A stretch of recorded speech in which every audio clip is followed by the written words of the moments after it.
पास तो कोई भी जरिया नहीं है। जटोला का मकान तक बेच दिया, कुछ भी जरिया नहीं है जी, हम सड़क पर आ गए हैं। ये इतने बीमार रहे हैं बहुत ज्यादा। मैं हार्ट पेशेंट, बहुत ज्यादा तकलीफ ज्यादा रहती है, हमारे पास की काम धंधा नहीं है, इस जमीन से ही हमारा गुजारा हो रहा था। मेरी लड़की ने पैसा लगाया है इसके ऊपर, अभी 8 लाख रुपए लगाए जी, चले डलवाए इनके, सारा खर्चा मेरी लड़की उठा रही है।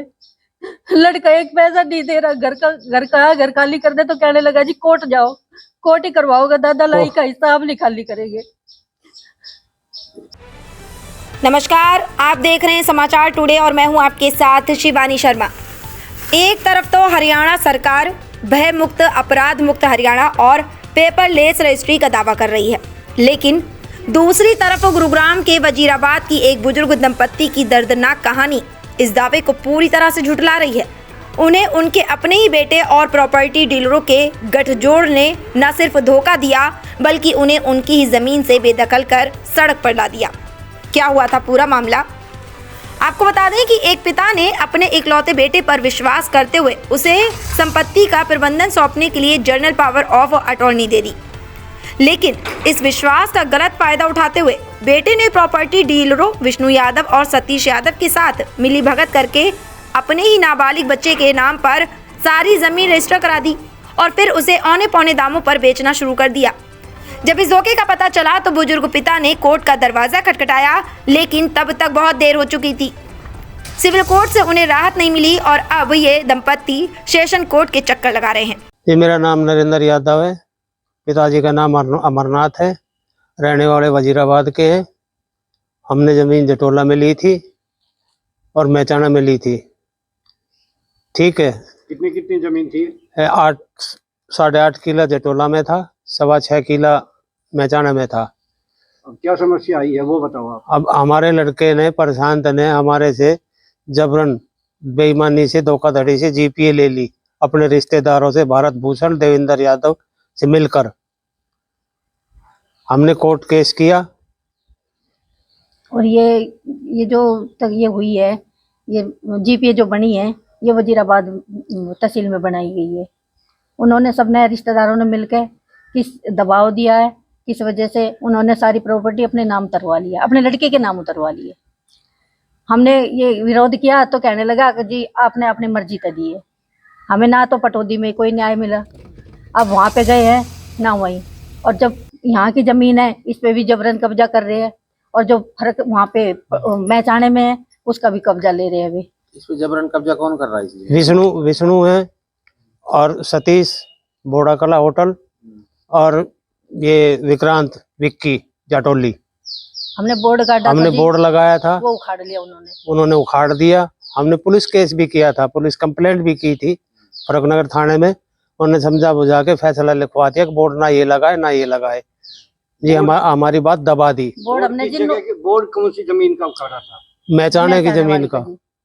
वे कह रहे हैं कि हम इस पर हमने पैसे दे रखे, हम तो कब्जा लेंगे, हम कब्जा लेंगे। हमारे पास ना जी घर है, ना ये जमीन है, ना कहीं रहने का ठिकाना है, अब ये कब्जा ले लेंगे। हमारे पास तो कोई भी जरिया नहीं है। जटोला का मकान तक बेच दिया, कुछ भी जरिया नहीं है जी, हम सड़क पर आ गए हैं। ये इतने बीमार रहे हैं बहुत ज्यादा। मैं हार्ट पेशेंट, बहुत ज्यादा तकलीफ ज्यादा रहती है, हमारे पास की काम धंधा नहीं है, इस जमीन से ही हमारा गुजारा हो रहा था। मेरी लड़की ने पैसा लगाया है इसके ऊपर, अभी 8 लाख रुपए लगाए जी, चले डलवाए इनके, सारा खर्चा मेरी लड़की उठा रही है। लड़का एक पैसा नहीं दे रहा, घर खाली कर दे तो कहने लगा जी कोर्ट जाओ, कोर्ट ही करवाओगे, दादा लाई का हिसाब नहीं खाली करेंगे। ये विष्णु है और ये जिन्होंने मिलकर 3-4 आदमी है, उनका नाम तो मुझे पता नहीं है, क्या नाम है आप बताओ? विक्रांत है, सतीश है, बोड़ा कला। इन्होंने धमकी दी है, हम जबरदस्ती अपनी जमीन ले लेंगे और मार देंगे। विष्णु जटोला भी आया था, धमकी दे के गया है कि हमने जान से मार देंगे। उसके साथ और भी आदमी थे जो हमें धमकी दे के गए हैं। हमें न्यायालय पर पूरा विश्वास है कि हमारी मदद करी जाए और हमें इंसाफ दिया जाए। हमारे पास और कोई जरिया नहीं है जी, सिर्फ विश्वास करने के अलावा हमारे साथ कोई नहीं है, कोई खड़ा नहीं है। हमें न्यायालय पर विश्वास है कि हमारे साथ न्याय होगा। हमारा सारा काम फ्रॉड तरीके से करवाया हो रहा है लड़के ने, हम सड़क के ऊपर आके खड़े हो गए हैं जी। हम बस यही हाथ जोड़ के विनती कर रहे हैं कि हमारे साथ न्याय किया जाए। जो हमारी जमीन है, प्रॉपर्टी है, उस पे हमारा कब्जा हो और हमारे हमारा कब्जा हो ना तो हम अपनी जान दे देंगे। हम जी किसी भी हालत में अपनी प्रॉपर्टी को छोड़ेंगे नहीं। हमने मरना मंजूर है, हम मर जाएंगे सब तरीके से, पर हम कब्जा नहीं छोड़ेंगे जी अपनी प्रॉपर्टी का, क्योंकि हमारे पास कोई जरिया नहीं है। हम कहाँ जाएंगे? लड़के ने सब कुछ बेच दिया है। हमारे न्यायालय में केस चल रहा है, न्यायालय में केस होने के बावजूद भी ये प्रॉपर्टी बेच दी है। केस होने के बावजूद प्रॉपर्टी बेची है जी उन्होंने। अब हमें बस गवर्नमेंट पे पूरा, न्यायालय पर पूरा विश्वास है कि हमारे साथ न्याय करा जाए। जो हमारे साथ धोखा हुआ है और जो ये लोग हमारे यहाँ घर पे आके धमकी दे के गए जान से मारने के लिए। हाँ, तो उनसे भी बदला लिया जाए।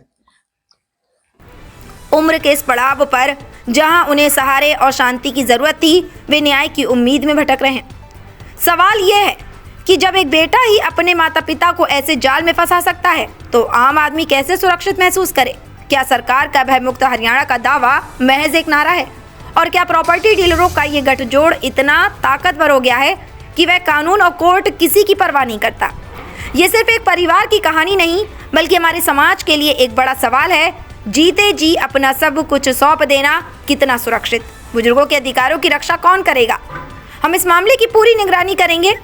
आप लगातार हमारे चैनल के साथ बने रहिए। धन्यवाद।